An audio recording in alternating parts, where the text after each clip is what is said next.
Amigo Carlos de Jesús, te saludo con mucho gusto. Bienvenido al restaurante Santa Fe, este espacio tan pero tan bonito donde hay una carta también muy completa para todos. Buenas tardes. Buenas tardes, mi querido Julio, mi querido Rubén. Buenas Gracias tardes por la charla, por la invitación a esta plática. Un gusto, un placer saludarlos nuevamente por este lugar y en este lugar tan agradable, ¿no?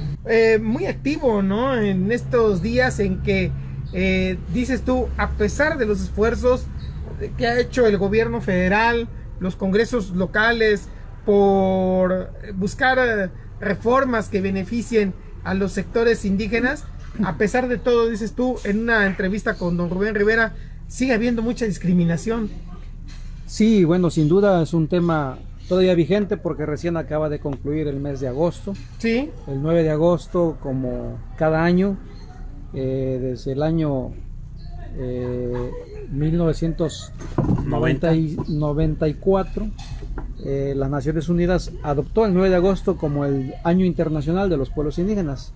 Hacíamos el recuento en un evento que nos invitaron compañeros del Ayuntamiento Municipal de Iguala, sobre todo su director de Asuntos Indígenas, el hermano Nicolás Guerrero González, a reflexionar sobre esa fecha, ¿no? Sin duda esa fecha marca el parteaguas de una serie de derechos, de conquistas que los pueblos indígenas hemos venido teniendo a lo largo de estas décadas de lucha.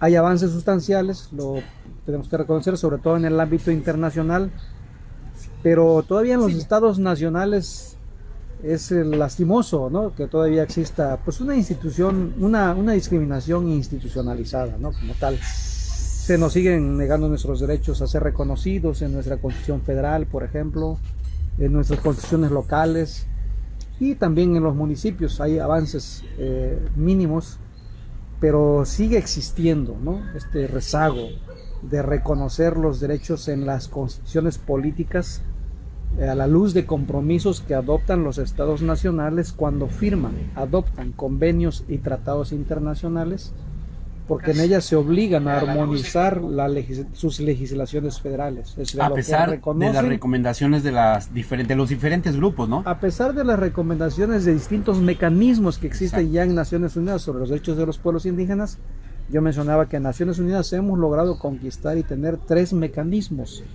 que defienden, que promueven, que recomiendan, que exhortan, que asesoran a otras instancias de Naciones Unidas. Uno de ellos es el Foro Permanente para las Cuestiones Indígenas, que sesiona año con año en Nueva York y funciona como un órgano asesor del Consejo Económico y Social de Naciones Unidas, que está en un rango de alto nivel de Naciones Unidas. Año con año también sesiona otro mecanismo en Ginebra, Suiza, que es el mecanismo de expertos sobre derechos de los pueblos indígenas, que también emite recomendaciones y funciona como asesor del Consejo de Derechos Humanos de la ONU. Y por lo último existe una figura del relator especial. Hay un relator especial que vela porque los derechos que están reconocidos en el marco jurídico internacional se les dé vigencia, se respeten en los estados nacionales. Realizan incluso visitas en campo, en situ, para recoger una serie de testimonios, de evidencias, documentarlas, presentarlas en sus informes, que también lo presentan, informe a la Comisión de Derechos Humanos. Entonces, no obstante eso, pues sigue habiendo todavía mucho rezago. En nuestro país, por ejemplo, está pendiente una nueva reforma constitucional. Ustedes han de recordar que la primera gran reforma aparentemente constitucional que se dio fue en el 2001, cuando el presidente Fox mandó al Congreso de la Unión la famosa ley Cocopa, que venía después de una serie de negociaciones y acuerdos en las mesas de diálogo de San Andrés, producto del alzamiento armado de los hermanos de la ZLN en 1994 en Chiapas. Desde el 94 no se envió esa iniciativa. En el 96, más bien, cuando se aprobó y se firmaron los famosos acuerdos de San Andrés, el presidente en aquel entonces, Zedillo, no envió la famosa ley Cocopa. No obstante, fue elaborada por una comisión de legisladores bicameral, tanto de del Senado de la República como de la Cámara de Diputados, con la venia, la anuencia del movimiento indígena del EZLN y de una Comisión Nacional de Intermediación que había encabezado el obispo don Samuel Ruiz. No se envió en el 96, hasta el 2001 el presidente Fox la envía, pero no la cabildea. Esa fue muy rechazada por el movimiento indígena, por el mismo ZLN. Se decía que había habido una contrarreforma porque no se reconocieron derechos muy sustanciales de los pueblos indígenas, por mencionar 2. no se nos reconoció como sujetos de derecho público, así que los pueblos indígenas tengamos personalidad jurídica, como dicen los abogados, que somos seres pensantes, seres vivos con capacidades para operar y administrar y gobernarnos. Y no se reconoció el derecho de libre determinación y autonomía, que no es más que respetar las formas organizativas que tenemos en nuestros pueblos. Ustedes conocen nuestras comunidades, por ejemplo, del Alto Balsas, ¿verdad? Que año con año, San Agustín Guapan, Xalitla, San Agustín Ostotipan, San Juan de Telcingo, Mayaltepec, por decir unas, y aquí más cerca, Chilacachapa, Coatepec Costales, hasta el mismo Tianguisolco, las comunidades de Tasco, donde tenemos una peculiaridad los pueblos indígenas, ¿verdad? Tenemos una cultura que nos regimos para elegir a nuestras autoridades en asambleas generales. Sí, sí, claro. No son cargos honoríficos, son cargos ciudadanos. El comisario municipal que se elige nombra en asamblea también a su cuerpo de topiles, sus ayudantes, sus mensajeros, nombra a su seguridad comunitaria. Hay también otros sistemas de cargo como las mayordomías, las fiscalías. Hay nuestros propios comités comunitarios, el agua potable, por ejemplo, hay nuestros propios comités. Tenemos nuestras ritualidades, hacemos el pedimento de la lluvia, hacemos nuestra ritualidad para que haya una buena cosecha, para agradecer la buena cosecha. Tenemos lugares sagrados, cerros sagrados. Tenemos las formas de que el comisario también procura e imparte justicia en la comunidad para que haya gobernabilidad. Eso es libre determinación y autonomía, no como se pretendió satanizar que los pueblos queríamos independizarnos, queríamos balcanizarnos.